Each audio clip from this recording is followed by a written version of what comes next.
본 방송에서 제공하는 투자 정보는 투자 판단에 대한 조언입니다. 방송에서 제공하는 주식의 가치, 가격 상승 및 가격 하락에 대해서는 방송사에서 보장하지 않습니다.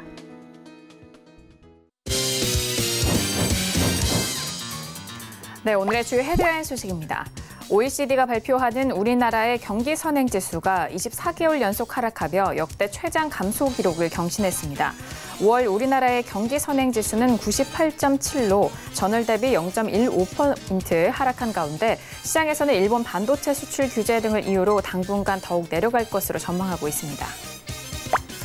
최근 기술주들의 실적이 부진한 가운데 밸류에이션이 과도하다는 경고가 나왔습니다. CNBC에 따르면 얼라이언 번스테인은 기술업종의 주가 이익 비율이 21.4배로 최근 15년 동안 가장 높은 수준이라고 지적했습니다. 번스테인은 17개 기술 대형주 가운데 7개가 마이너스 실적 성장이 예상된다면서 업종 내 상대적으로 싼 가치주에 집중하라고 조언했습니다. 바이오주 불확실성이 시장을 끌어내리고 있는 가운데 미국 바이오시밀러 시장 경쟁 심화 우려에 셀트리온 삼형제가 큰 폭의 하락하며 장을 마감했습니다. 업계에서는 글로벌 제약사인 암젠의 제품 전략 변화로 미국 바이오시밀러 시장 내 경쟁이 심화될 것이란 전망에 하락으로 이어간 것으로 풀이하고 있습니다.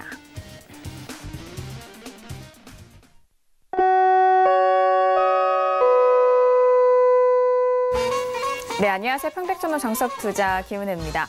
자, 화요일장인 오늘 어제에 이어서 양 지수 모두 하락으로 마감이 되면서 연일 2거래일 연속 하락으로 마무리가 됐습니다.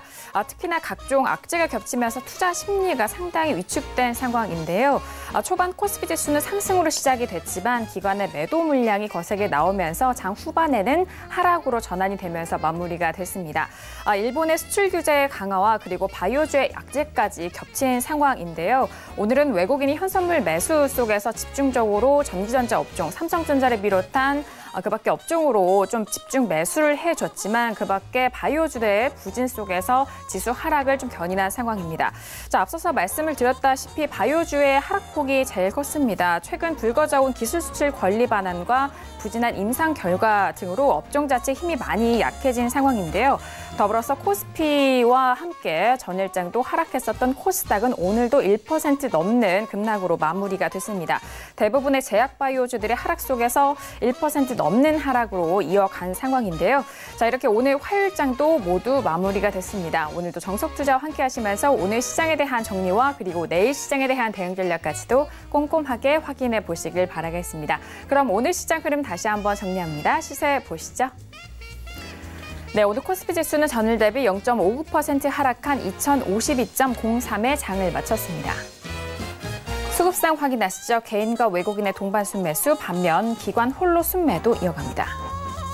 코스피 시가총액 상위 종목 확인하시죠. 삼성전자와 SK하이닉스는 상승으로 마무리가 됩니다. 삼성전자는 오늘 1.58% 상승한 45,100원에 SK하이닉스는 4% 가까운 3.56% 오른 69,800원에 오늘장 마무리가 됐습니다. 계속해서 코스피 시가총액 상위 종목 확인하시죠. LG화학은 2% 넘는 하락 속에서 33만 7,500원의 장을 마쳤고요. 포스코도 1% 넘는 조정 속에서 24만 원의 장을 마쳤습니다. 오늘 코스닥 지수는 전일 대비 1.63% 하락한 657.80의 장을 마쳤습니다. 수급상 확인하시죠. 기관과 외국인의 동반 순매수, 반면 개인 홀로 순매도 이어갑니다. 코스닥 시가총액 상위 종목 확인하시죠. 대부분의 상위 종목들 바이오주들의 약재가 이어졌습니다. 셀트리온 헬스케어는 7% 넘는 급락 속에서 53,000원의 장을 마쳤고요. 신라제는 11% 급락 속에서 42,000원의 장을 마무리합니다. 계속해서 코스닥 시가총액 상위 종목 확인하시죠. 메디톡스는 연일 상승세로 지지가 되면서 0.07% 강보합으로 42만 5천원의 장을 마쳤고요. 휴젤은 2% 넘는 하락 속에서 38만 1,500원에 오늘장 마무리가 됐습니다.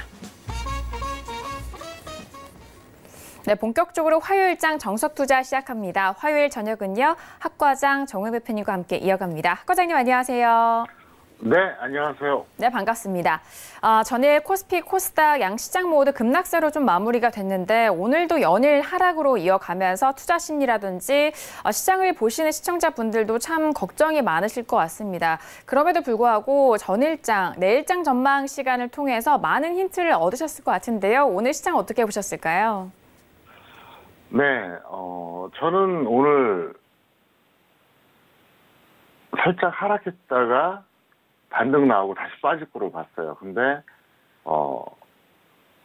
처음에는 하락을 안 하고 결국 반등 나왔다가 빠졌습니다. 근데 완벽하지는 않았지만 반등이 나왔다가 다시 하락한다고 하는 것은 적중했기 때문에 시청자 여러분들이 많이 도움이 되셨을 거라고 생각합니다. 저 개인적으로도 최근에 엄청나게 지금 연구하고 있어요. 이 장세에 대해서 어떻게 대응해야 되고 어떤 식으로 수익을 추구해야 되는지. 그래서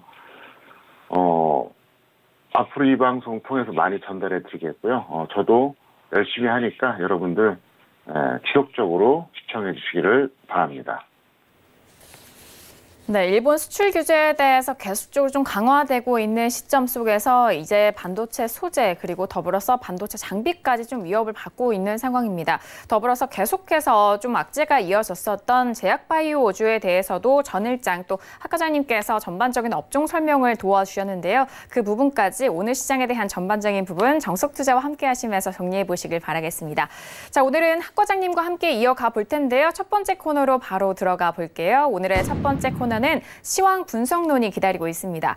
자, 오늘 양 시장에 대한 시황 점검도 도와드리고요. 그 시장 안에서 관심 있게 살펴보신 관심 종목까지도 만나볼 수 있는 시간입니다. 자, 일단 전일장까지는 외국인이 선물 시장에서도 매도 물량이 좀 7천 계약 이상에 좀 쏟아져 나왔었던 상황입니다만 오늘은 외국인이 현선물 쪽에서 좀 사들이는 모습이었습니다. 전기전자 업종 위주로 좀 집중되었고 선물 쪽에서는 매수로 좀 돌아선 상황인데요. 이제 또 만기를 앞두고 있는 시점에서 오늘 양시장에 대한 시황 점검 먼저 들어보도록 하겠습니다. 자, 학 과장님 오늘 양시장에 대한 시황 점검 도와주실까요? 네, 김은혜 씨 그 멘탈한 걸 들어보면 정말 전문성이 있어요. 네, 일반적인 앵커랑 완전히 달라요. 그래서 참 저하고 호흡이 참 잘 맞는 것 같습니다. 어쨌든 그렇고요. 주식시장에 대한 분석은 크게 보면 두 가지입니다. 주식시장 내적인 분석이 있고요. 외적인 분석이 있어요. 그럼 주식시장 내적인 분석은 뭘까요? 수급, 가치, 차트, 이게 내적인 분석이에요. 외적인 분석은 뭘까요? 시장에 영향을 주는 어떤 요소에 대한 분석. 그게 바로 시장 외적인 분석입니다. 지금은 가장 중요한 게 뭘까요? 지금은 주식시장 내적인 분석보다는 외적인 분석이 더 중요하죠. 왜냐하면 최근에 지수 하락의 이유가 뭔지 다 아시지 않습니까? 주식시장 외적인 분석에 있어서도 뭐 여러 가지가 있죠. 예를 들면 뭐 6월 말까지는 미국의 금리 인하 여부, 이게 가장 포인트였어요. 지금 뭐죠? 일본의 수출 규제입니다. 그거를 무역 보복이라고 하고, 어떤 경제 보복이라고 표현을 하기도 하는데, 그것에 대해서 제가 오늘 좀 얘기를 해드려야 될 것 같아요. 그래서 일단 시장 내적인 분석 간단하게 마무리하겠고요. 그 일본과 관련된 거 해드리겠습니다. 항상 말씀드리지만 주식시장 외적인 분야까지 다양하게 다 전달할 수 있다는 것은 저는 제 자신의 특기라고 생각합니다. 그리고 그런 이야기를 들을 수 있는 시청자 여러분들은 좀 행복하다고 생각하는데요. 오늘 정말 리얼하게 한번 말씀드리겠습니다. 먼저 오늘 장 분석 간단하게 얘기하겠습니다. 코스피하고 코스닥은 상승 출발했고요. 그 다음에 하락 음봉 마감했습니다. 코스피는 종가가 저가했으니까 말할 것도 없고요. 등락 원인은 역시 코스피 같은 경우는 대중소 모두 하락했기 때문에 지수가 플러스가 나올 수가 없었고요. 코스닥은 특히 대형주 지수가 많이 하락했습니다. 그래서 직격탄을 맞았고요. 특히 이제 조금 전에 뉴스 브리핑에서도 언급을 했지만 셀트리온 삼형제가 어쨌든 오늘 안 좋았잖아요. 근데 제가 어제 뭐라 그랬어요? 한국의 제약바이오 제가 볼 때는 거품이 많다 그랬잖아요. 선진국 이기기가 어렵다고 얘기했잖아요. 개발과 상용화는 별개의 문제라고 얘기했지 않습니까? 개발은 20년, 30년 전에 됐어도 실제 상용화는 상당히 오랜 시간이 걸리는 경우가 많습니다. 그래서 그걸 지적해드렸고요. 특이사항은 선물보다 코스피가 이제 지수 탄력이 약합니다. 왜 그러냐면 고점의 시점에 좀 차이가 나요. 선물이 고점 기록한 게 시간이 더 느립니다. 코스피가 상대적으로 좀 빨라요. 자, 이건 뭘 의미하느냐. 현물에 대해서는 상당히 어떤 부정적인 시각을 갖고 있고, 선물은 어떻게 본다면, 약간은 좀 단타 매매성 접근이 있었다. 이렇게 해석할 수가 있습니다. 왜 그러냐면, 코스피하고 선물하고 원래 고점이나 저점이 비슷해야 돼요. 유사해야 됩니다. 왜냐하면 선물 지수라고 하는 것은 뭡니까? 코스피 200 선물이거든요. 코스피 종합지수는 코스피의 모든 종목을 합친 지수의 합을 말하는 겁니다. 그럼 코스피 200은 뭐냐? 시가총액 1위부터 200위까지입니다. 그런데 코스피 200 지수나 코스피 종합이나 뭐 거의 똑같아요. 왜 그러냐면 시가총액 상위 종목 10개만 합쳐버리면요. 거의 한 40% 됩니다. 달랑 10개가. 코스피 200을 합쳐버리면 뭐 시가총액으로 보면 한 8, 90% 됩니다. 약간 시장에 따라서 다른데. 그렇기 때문에 코스피 200 선물은 코스피 지수하고 고점이나 저점이 거의 유사해야 되는데 괴리감이 있었다는 거죠. 이게 오늘 특이사항이고요. 코스닥은 더 이상 기술적 분석이 의미가 없다. 이게 이제 특징입니다. 자, 그러면 차트를 통해서 말씀드리겠습니다. 차트 보세요. 이게 코스피 지수예요. 플러스 출발했다가 이제 하락 음봉 마감했는데 놀라운 건 뭐냐? 종가가 저가했다는 겁니다. 네, 종가가 저가했어요. 그리고 이번에는 코스닥 보겠습니다. 코스닥도 종가가 저가했어요. 이건 굉장히 심각한 거죠. 저가를 제가 아직 감기가 안 나서 좀 기침 할 수 있으니까 이해해 주시기 바랍니다. 저가를 장중에 기록하는 게 이게 보통 정상이거든요. 근데 코스피나 코스닥이나 종가가 저가했다는 거예요. 무슨 얘기냐? 장 끝날 때까지 매도세가 강하다는 얘기죠. 그게 현재 문제입니다. 그 다음에 제가 이제 선물하고 비교했었잖아요. 선물 잠깐 볼까요? 자, 선물 지수 고점은 대략 9시 45분입니다. 여기에요. 9시 45분. 코스피 보겠습니다. 네, 코스피 고점은 언제냐? 9시 27분. 그럼 몇 분 차이죠? 18분 차이 납니다. 아니, 거래 시간이 장중에 6시간 30분인데, 오전 9시부터 오후 3시 30분까지니까. 근데 18분 차이라는 게 뭐 이렇게 대단해?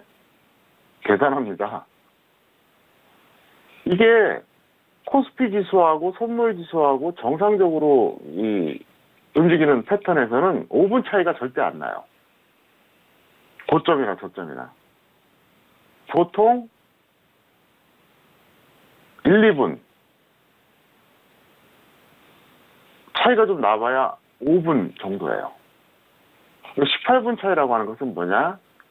그만큼 현물에 대해서는 지금 힘이 없다는 얘기고요.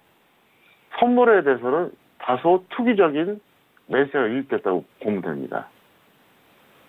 그래서 오늘 사실 수급동향을 본다 그러면 약간 이해가 안 되죠. 특히 선물 보면 이상하다 이런 생각 안 들어요? 외국인들이 남대로 매수했는데. 근데 여기서 제가 참 답답한 게 뭐냐면 이 케이블 방송, 경제 TV에서 할 얘기가 있고요. 인터넷 방송에서 할 얘기가 있어요. 유튜브에서 할 얘기가 있어요.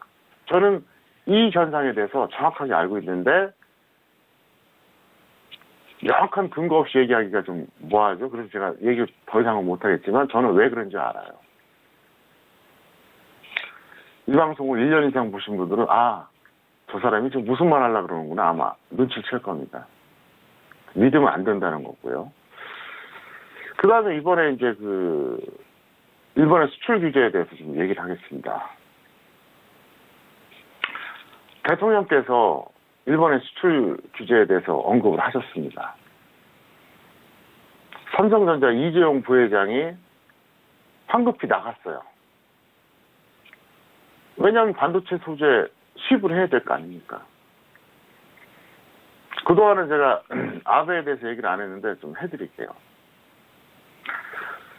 아베의 개인적 특성과 그 사람의 어떤 일종의 정치 성향, 그거를 좀 얘기하겠는데요. 아베는 그런 사람이에요. 제가 볼 때는. 강자한테는 비굴하고 약자한테는 잔인한 사람입니다. 이걸 어디까지가 주관적인 건데, 그 사람 관상을 보면 별로 마음에 안 들어요. 네. 딱 평소에 웃을 때 모습도 진지함이 없어요. 진실함이 없어요. 계속해서 제가 관찰해 왔는데, 그리고 여러분 아시겠지만 트럼프가 일본에 왔을 때 어떻게 했습니까? 마치 종처럼 따라다녔잖아요. 골프장에서. 기억나십니까? 근데 한국의 어떤 정치인을 만난다거나 문 대통령을 대할 때는 눈빛이 달라요. 전형적인 그런 사람이에요. 두 번째, 완벽한 극우입니다. 극우. 어설픈 우파가 아니라 극우에 가까워요. 그럼 일본의 극우가 어떤 마인드를 갖고 있는지 아십니까? 한국에게 피해준 것에 대해서 인정하고 반성하고 하는 마인드가 전혀 없어요. 그들의 생각은 한 가지예요. 우리가 2차 세계대전 때 패망하지 않았다면 한국은 아직도 식민이다. 이렇게 생각하는 사람들이에요. 그러니까 극우 정치인들이 엄청나게 망언을 하잖아요. 지금도. 독도 얘기 나오고요. 일본은 역사적으로 봤을 때 1500년대 말, 1800년대 말 두 번에 걸쳐서 우리나라를 침략했죠. 임진왜란 때 침략했고요. 300년대에 또 침략해서 결국은 완전히 식민지화 시켰잖아요. 어찌 보면 한국의 조상들이 한심한 거죠. 어떻게 같은 나라한테 이렇게 두 번씩 당합니까? 임진왜란 끝나고 나서 나중에 청나라로 이름이 바뀐 후금한테는 몇십 년 동안 두 번 당했었잖아요. 어쨌든 지금 어떤 언론에서는 그렇게 얘기해요. 참의원 선거를 그걸 활용하기 위해서 지금 이러는 거다. 웃기지 말라 그래요. 자민당 정권이 지금 지지율이 60%예요. 아무 상관없어요. 일본의 참의원 선거 별로 상관이 없다는 얘기예요. 왜냐? 정당 지지율이 60%인데 뭘 고민합니까? 그래서 제가 하고 싶은 얘기가 뭐냐면 아베라는 사람 그리고 일본의 어떤 우파들의 어떤 마인드, 정체성으로 봤을 때 이게 절대로 단발성으로 끝날 것 같지가 않다는 얘기예요. 제가 볼 때는 작정했다고 봐요, 지금요. 그래서 생각보다 굉장히 심각한 거예요, 이거. 이게 언론에서는 선거용이다. 또 우리나라가 이제 강제징용에 대해서, 일본하고 현재 대립하고 있잖아요. 우리나라 대법원에서는, 배상해야 된다, 이런 식으로 나오고. 그래서 어떤 외교적인 측면에서의 어떤 경제적 보복이다. 이렇게 얘기 나오는데 저는 아니라고 봐요. 아주 국가 전략으로 하고 있다고 보고 있습니다. 마치 미국이 중국을 견제한 거랑 똑같아요.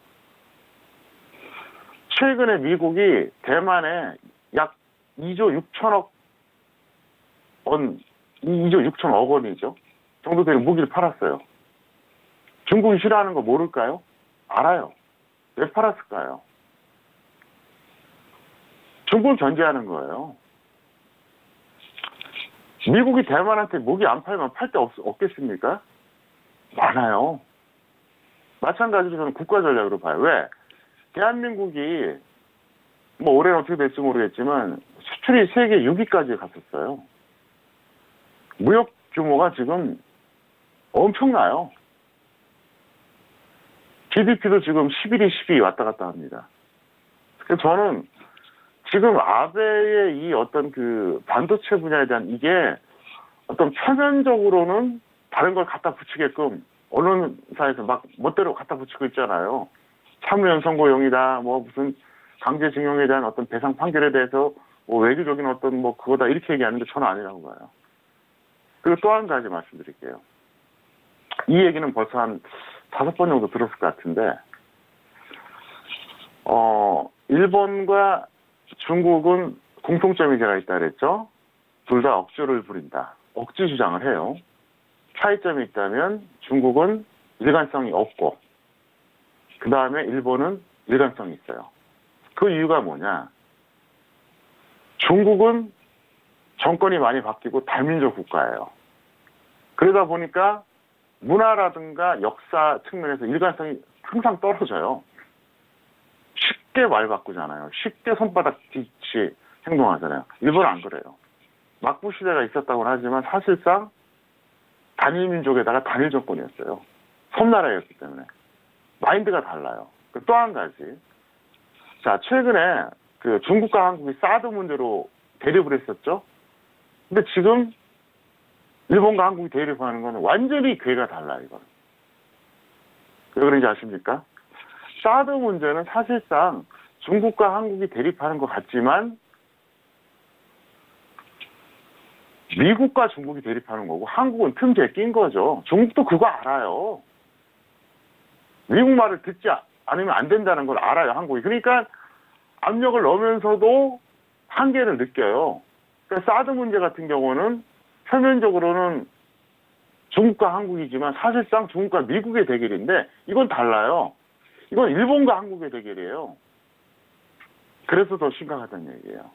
그래서 어쨌든 지금 이 현상에 대해서 절대로 단발성으로 봐서도 안 되고, 그리고 짧게 기간 설정하시면 안 될 것 같습니다. 제가 뭐 미중 무역 전쟁에 관련된 것들도 2년 전부터 계속 얘기했을 때 크게 벗어난 게 있었나요? 없었잖아요. 언론에서 증권사 리포트에서 아주 쉽게 끝날 것처럼 2년 전부터 얘기했었어요. 2년 전에는 뭐 무역 전쟁 일어날 것처럼 얘기도 안 했어요. 1년 전에는 금방 끝날 것처럼 얘기했어요. 근데 제가 뭐라 그랬습니까? 쉽게 안 끝난다 그랬잖아요. 그래서 오늘은 제가 왜 이런 얘기를 길게 해드리냐면, 이 주식 투자를 하다 보면 주식시장 내적인 분석만 해서는 안 된다는 얘기예요. 외적인 분석까지 같이 해야 돼요. 왜? 그게 지수에 영향을 주기 때문에 그래요.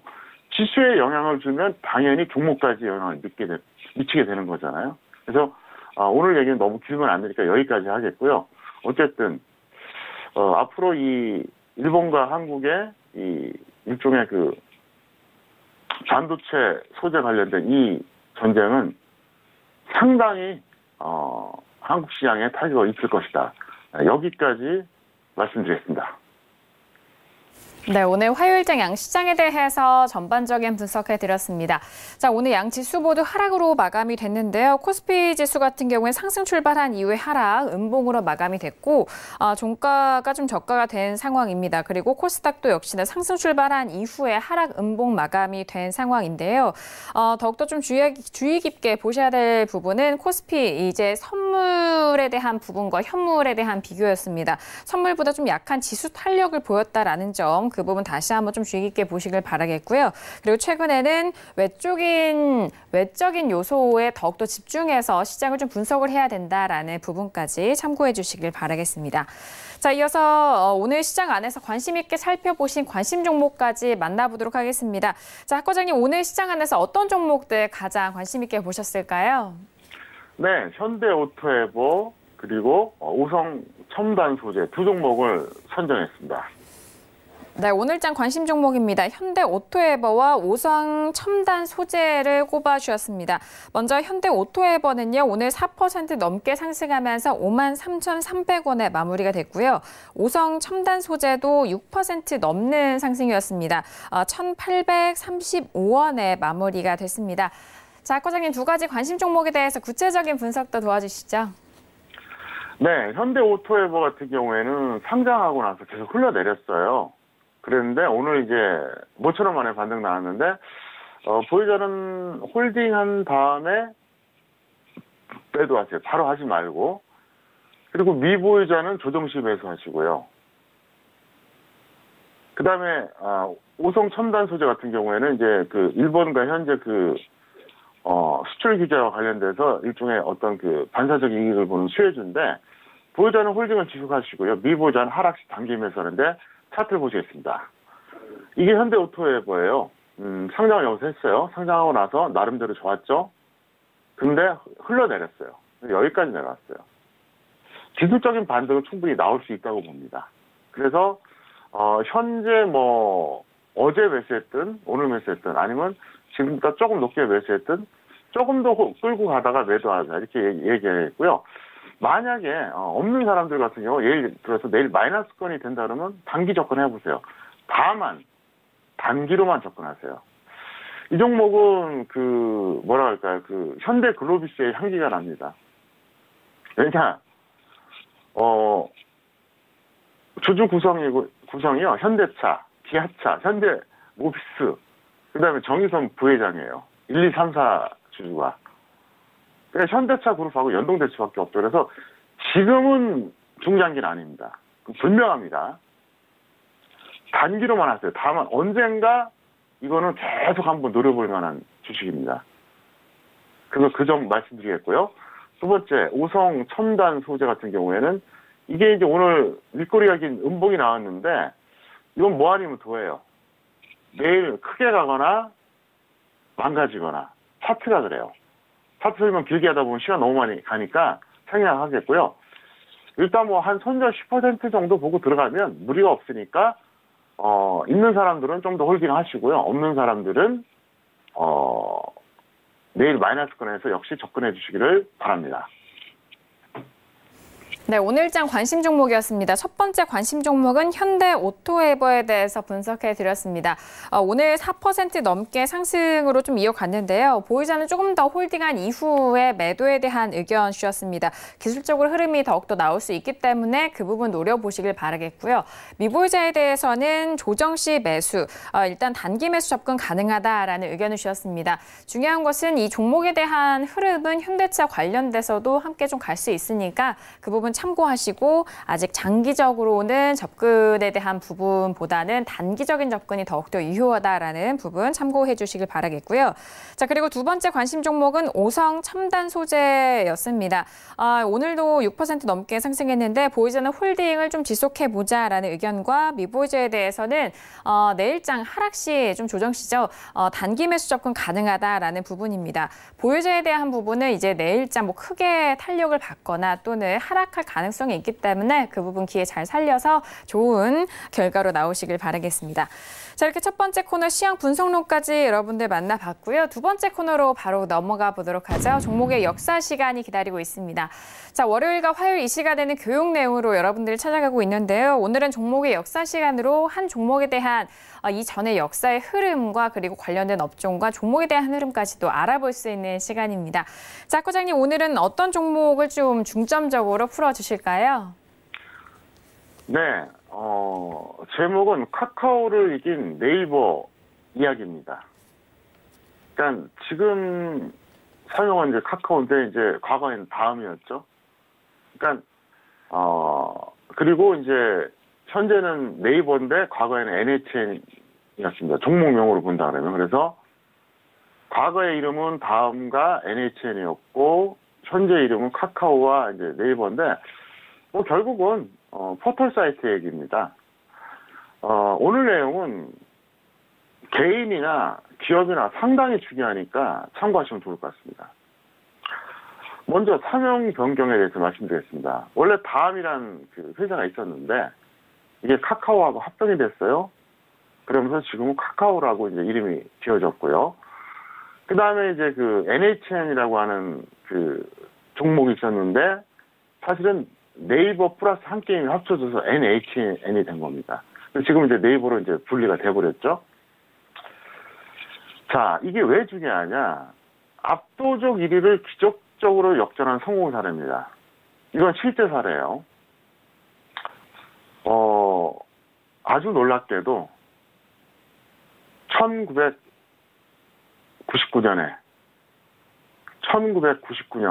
11월이었습니다. 1999년 11월에 다음은 액면가 5,000원 기준으로 무려 400만 원까지 갔었어요. 엄청난 거죠. 액면가 5,000원 기준으로 400만 원. 황제주가 됐습니다. 그런데 그 당시에 네이버는 상반기에 설립하는 회사에 불과했어요. 네이버 다음이 시장 점유율이 그 당시에 거의 거의 90% 육박했죠. 포털 사이트 시장 점유율. 거기다가 주가도 엄청나게 높았고요.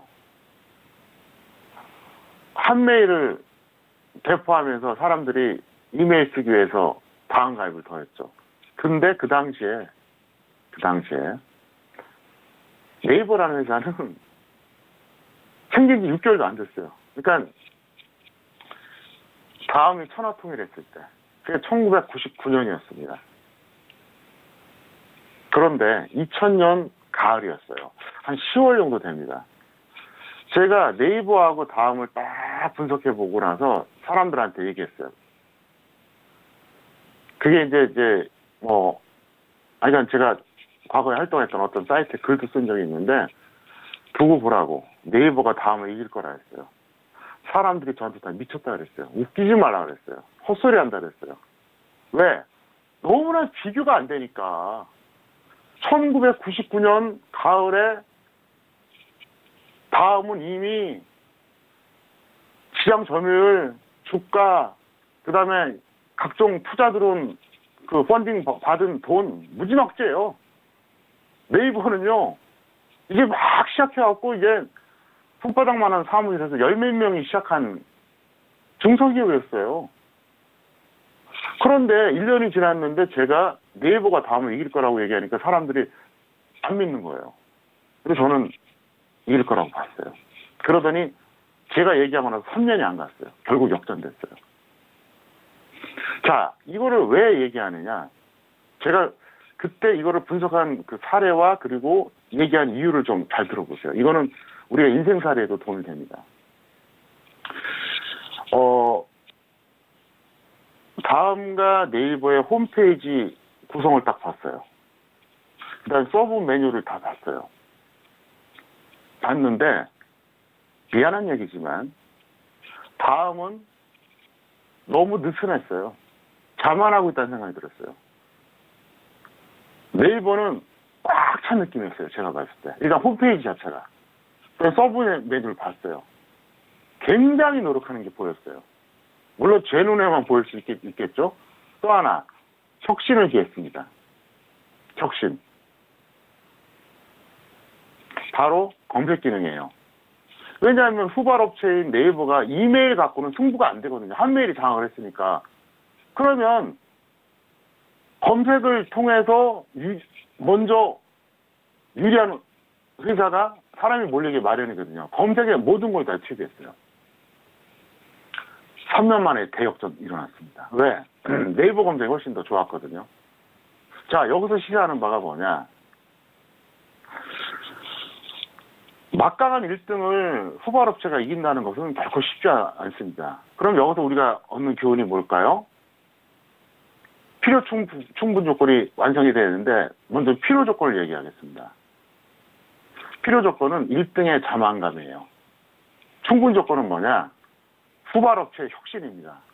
그래서 이거는 여러분들이 모든 개인이 다 경쟁하잖아요. 회사 내에서도 경쟁하고, 그죠? 학교 내에서도 경쟁하고, 또 기업 간에도 하고. 그래서 제가 이 얘기하고 싶은 거예요. 내가 아무리 혁신을 기해도 1등이 자만하지 않으면 안 돼요. 반대로 1등이 아무리 자만을 해도 내가 혁신이 없으면 안 된다는 거죠. 그러니까 가장 좋은 게 뭐냐? 아무 때나 시간과 돈과 정신과 육체를 투입하려고 하지 말고 준비를 잘 해놓다가 혁신에 대한 모든 준비를 잘 해놨다가 1등이 자만한다. 그때 확 쏟아부으라는 얘기예요. 그렇게 해야 됩니다. 아무 때나 혁신한다고 뭔가를 투입하다 보면 지쳐버리거든요. 네, 이걸 말해주는 거예요. 그래서 저는 그 당시에 확신했는데 결국 제 예측이 맞았어요. 자, 맥주와 포털도 얘기해 보겠습니다. 자, 하이트 맥주가 오비 맥주를 역전한 거는 이것도 기가 막힌 일이에요. 조선 맥주가 워낙 인기가 없었는데 브랜드를 하이트 맥주로 출시한 거잖아요. 지금 하이트 맥주가 진로까지 인지해버렸잖아요.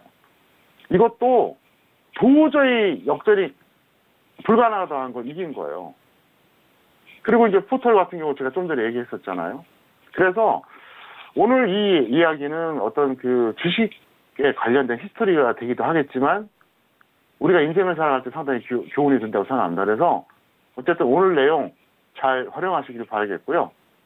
또 다음 주 화요일에도 재미난 종목 이야기를 전달해 드리겠습니다. 네, 오늘의 종목의 역사 시간을 통해서 다시 한번 알아본 이야기는요. 카카오와 그리고 네이버에 대한 부분을 비교 분석을 해주셨습니다.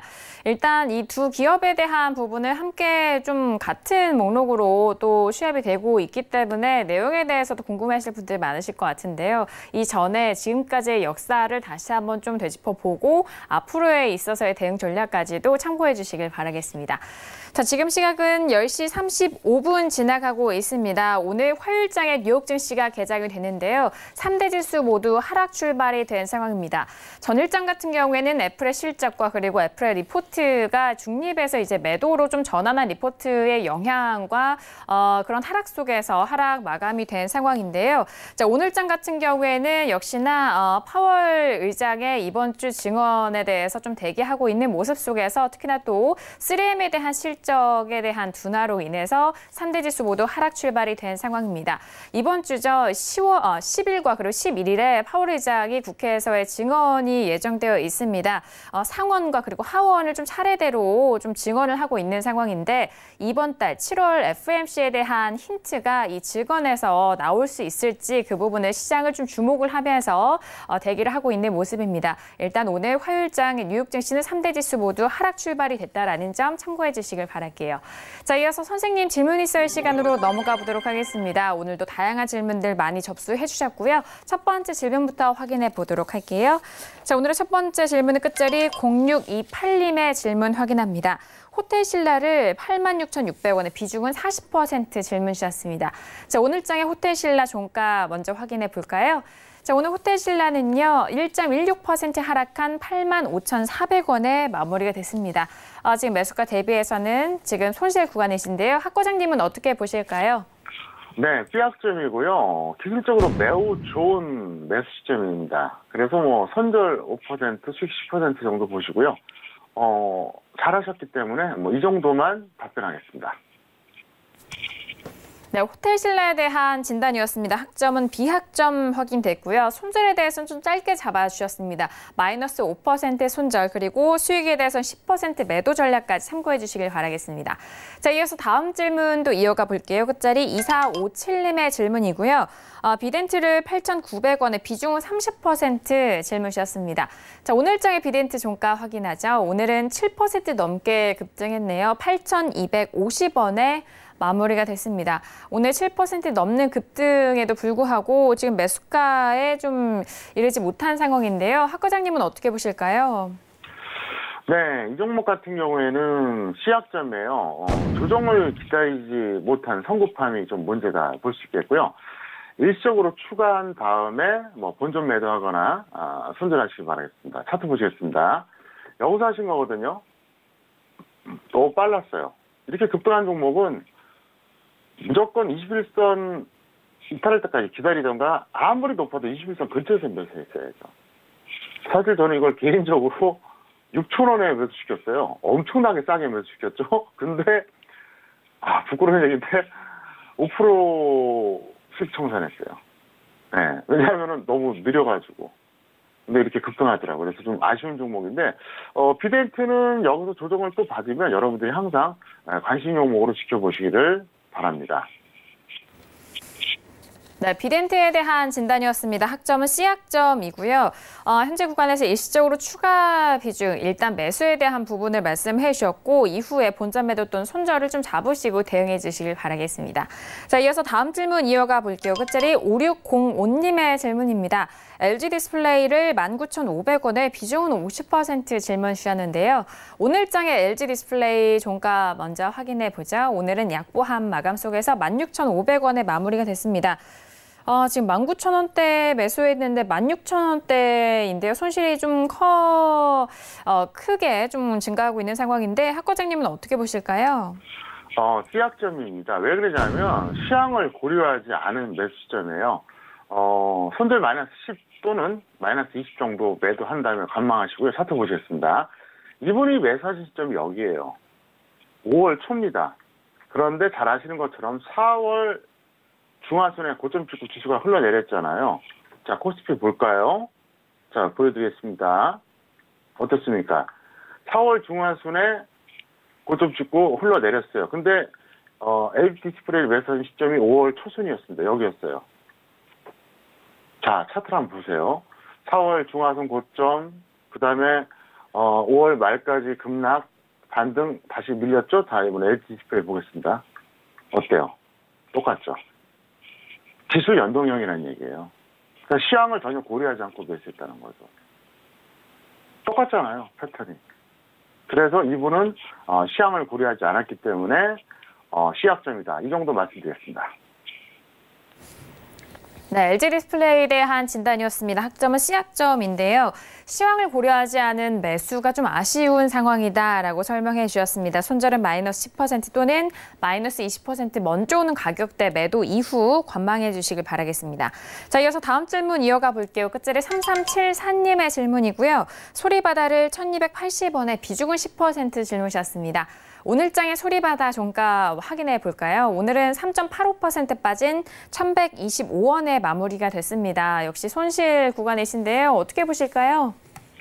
네, D학점이에요. 결과를 떠나서 과정상 추격 매수입니다. 그래서 본전 매도하거나 아니면 손절 마이너스 20% 매도하시는 게 맞고요. 추격 매수한 종목은 제가 웬만하면 이제 앞으로는 길게 설명하지 않겠습니다. 네, 소리바다에 대한 진단이었습니다. 학점은 D학점이고요. 반등 시에는 본전 매도 그리고 손절에 대해서는 마이너스 20% 매도 전략까지 확인해 주시길 바랄게요. 자, 이어서 다음 질문 이어가 봅니다. 끝자리 5258님의 질문입니다. 오리콤을 5,600원에 비중은 15% 질문을 주셨는데요. 오늘장의 오리콤 종가는요. 오늘은 0.59% 하락한 5,070원에 마무리가 됐습니다. 지금 10% 좀 넘게 손실 구간이신데요. 학 과장님 어떻게 보실까요? 제가 볼 때는 다소 성급한 매수라고 봅니다. 그래서 본전 매도 또는 마이너스 20% 손절하시고요. 차트 보시겠습니다. 여기서 하신 거예요. 여기서. 그러면 이게 보시는 것처럼 여기 어때요?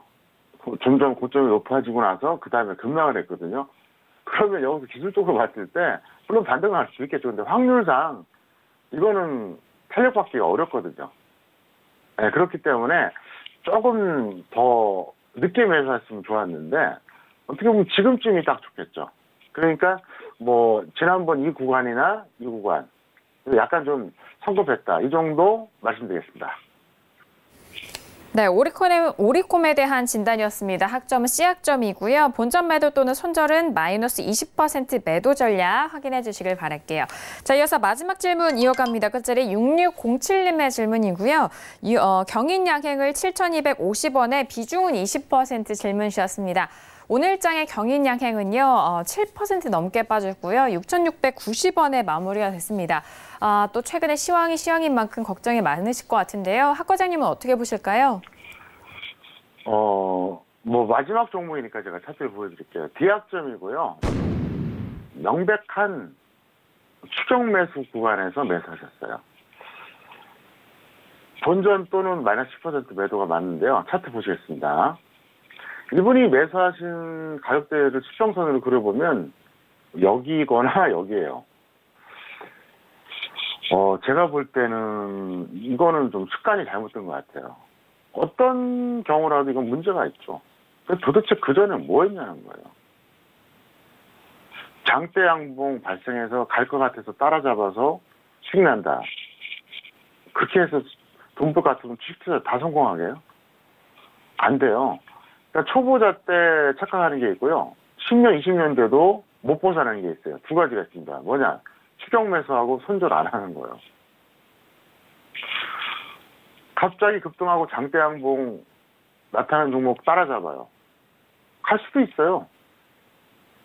근데 그런 식으로 매수하다 보면은 전체적으로 확률로 보면 손해가 더 큽니다. 그 다음에 본전할 때까지 홀딩 마인드 있지 않습니까? 네, 그것 때문에 또 망치는 거예요. 제가 항상 얘기하잖아요. 본전할 때까지 홀딩해서 그게 가능하다면 주식 투자에서 실패할 사람이 한 명도 없어야 돼요. 시간이 문제지 언젠가 본전이 와야 되는데. 그죠? 오잖아요? 근데 실제로는 그렇지 않기 때문에 사람들이 손실을 보는 겁니다. 그래서 어쨌든 추격 매수와 본전 올 때까지 홀딩. 이 나쁜 습관은 버리시기를 바랍니다. 네, 경인 양행에 대해서 진단해드렸습니다. 학점은 D학점이고요. 본전 매도 또는 손절은 마이너스 10% 매도 전략, 그리고 추격 매수에 대한 부분과 본전까지 좀 손절을 비실행하시는 그런 부분에 대해서 과정상 다시 한번 좀 짚어드렸으니까요. 참고해서 현명하게 대응해 주시길 바라겠습니다. 자, 오늘도 선생님 질문 있어요 시간을 통해서 다양한 질문들에 대한 상담 도와드렸습니다. 말씀드린 내용에 대해서는 투자 판단에 대한 조언이고요. 해당 상품의 가치와 수익률을 보장하지 않는다는 점 다시 한번 유의해 주시길 바라겠습니다. 자, 오늘 이렇게 모든 코너를 좀 마쳤는데요. 자, 앞서서 뉴욕 증시에 대한 부분은 3단 지수 모두 하락 출발이 된 상황입니다. 이번 주에 대한 증언도 기다리고 있고 실적에 대한 부분도 영향을 받고 있는 상황인 것 같은데요. 자, 학 과장님은 내일 우리 시장 어떻게 전망하실까요? 파월 의장의 어떤 인터뷰가 있다고 했는데 7월에 과연 금리 인하가 될 것인지 말 것인지. 저는 6월 22일 날 분석 끝났어요. 6월 같은 경우에는 그게 이제 6월 20일에 금리가 동결로 발표가 됐었잖아요. 한국 시간으로 6월 20일. 근데 저는 실제로 6월 12일에 분석을 완료했습니다. 그래서 비공개적으로 여기저기 다 얘기를 했어요. 그런데 7월에는 어떻게 될 건지 6월 22일 날 제가 다 분석했어요. 그때 제가 방송에서 얘기했잖아요. 그 생각하고 가다 접촉사고까지 났었다고. FOMC가 임박하면 하루 이틀 전에 제가 힌트를 드리겠습니다. 지금 미리 얘기할 거 없고요. 서울구조 TV를 꾸준하게 보시는 분들은 나중에 참고하실 수 있고요. 어쩌다 보는 분들은 놓치겠죠. 그건 알아서 하시기 바라겠고요. 자, 내일 포인트 말씀드리겠습니다. 내일은 추가 하락과 반등 시도의 갈림길입니다. 지금도 보세요. 미국 지수가 내려가는데 야간 선고는 또 플러스예요. 그쵸? 혼란스럽죠? 오늘 코스피나 코스닥이나 선물이나 다 종가가 저가였어요. 굉장히 지금 심리적으로 안 좋죠? 저가 기록한 시점이 다 종가였다는 겁니다. 코스피, 코스닥, 선물 다. 놀랍지 않아요? 그리고 또 미국도 좀 빠져. 근데 또 야간 선물은 또 플러스예요. 그만큼 지금 팽팽하다고 봐야 되는 거예요. 그래서 내일은 여기서 또 힘없이 주저앉을 수도 있고 또 반등이 또 한번 시도가 될 수도 있고 굉장히 중요한 갈림길입니다. 근데 지금은 제가 단정적으로 내일은 추가 하락한다. 또 반등 한번 나와줄 거다. 이렇게 말 못해요. 내일 장중에 봐야 됩니다. 장중에 제가 오전장을 보면 오후에 결론이 나올 것 같아요. 지금으로서는 왜? 투자적인 시황은 어차피 하락이에요. 하지만 단기 시황은 내일 힘없이 더 빠질 수도 있고 한번 또 의외로 또 반등 날 수도 있거든요. 그건 내일 뚜껑 열어봐야 한다는 거죠. 그건 분명히 그렇습니다. 다만 여기서 이제 제가 그 매매 팁을 드릴게요. 내일은 적어도 오전에는 양방향 매매가 정석입니다. 선물이든 옵션이든. 그래서 잘하는 사람은 엄청 벌 수 있고요. 못하는 사람은 낭패를 볼 수가 있으니까 여러분들이 자신 있으면 양방향으로 다 하시고요. 자신 없으면 관망하세요. 목요일이 옵션 만기일인데 내일은 수요일이니까 아마 극심할 겁니다. 그래서 파생하신 분들은 좋은 기회로 활용하시기 바라겠고요. 선물하신 분들은 여기서 추가 하락을 하든 반등이 나오든 서서히 물량을 줄여가시길 바랍니다. 자, 오늘은 여기까지 말씀드리겠습니다. 네, 일단 뭐 7월 FMC 내용에 대한 부분은 이제 인상에 어느 정도로 또 초점이 맞춰질 것이냐 그 부분은 이후 계속해서 저희 방송을 통해서 확인해 주시길 바라겠고요. 내일 우리 시장에 대한 부분은 이거래일 하락했던 우리 시장 내일은 추가 하락과 그리고 반등 시도의 갈림길이 예상이 된다. 그리고 특히나 옵션 만기일이 11일 목요일이기 때문에 내일장 더욱더 좀 수급적으로도 극심할 것이다라는 부분까지 짚어드렸으니까요. 참고해 주시길 바라겠습니다. 자, 오늘은요 학 과장님과 함께 했는데요. 함께 해주신 학 과장님과는 여기서 인사 나누도록 하겠습니다. 오늘 말씀 감사합니다. 네, 감사합니다. 네, 오늘 저희가 준비한 소식과 내용은 여기까지입니다. 저희 정석투자 방송은요. 서울경제TV 홈페이지를 통해서도 다시 확인할 수가 있으니까요. 많은 활용해 주시길 바라겠습니다. 그럼 저희는 내일 이 시간에 다시 돌아오도록 하겠습니다. 함께 해주신 여러분 오늘도 고맙습니다.